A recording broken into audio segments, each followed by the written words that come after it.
बिस्मिल्लाहिर्रहमानिर्रहीम। अस्सलामु अलैकुम।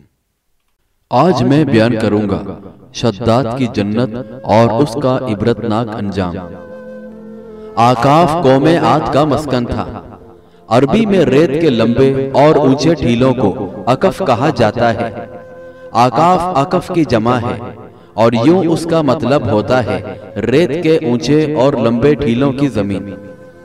ये इलाका यमन और ओमान के दरमियान बिखरा हुआ था। कौमे आद यहाँ 8,500 साल कबल आबाद थी। अल्लाह ताला ने उन्हें सरसब्ज खेतियां भी दे रखी थी, जानवर, पानी और खुराक भी।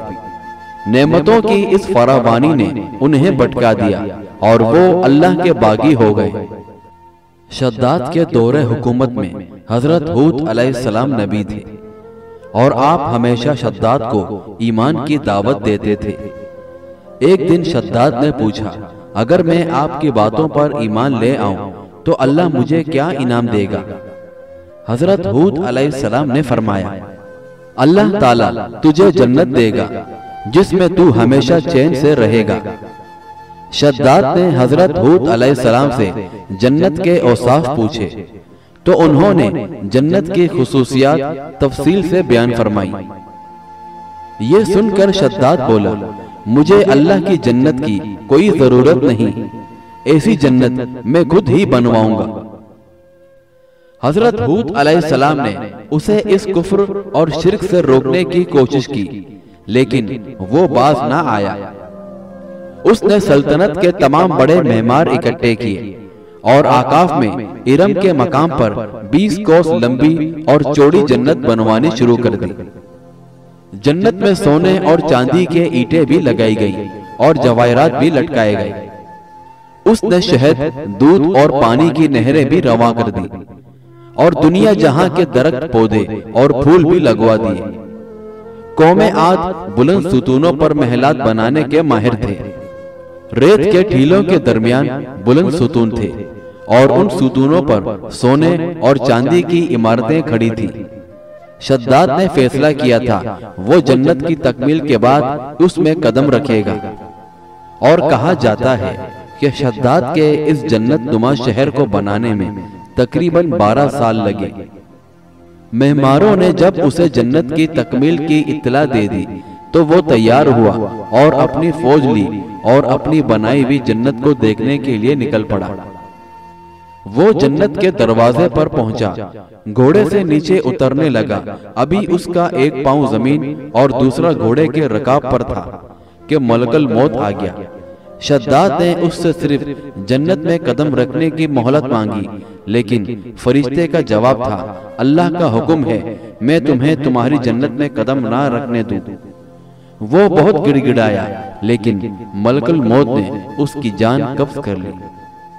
वो जमीन पर दूसरा कदम ना रख सका।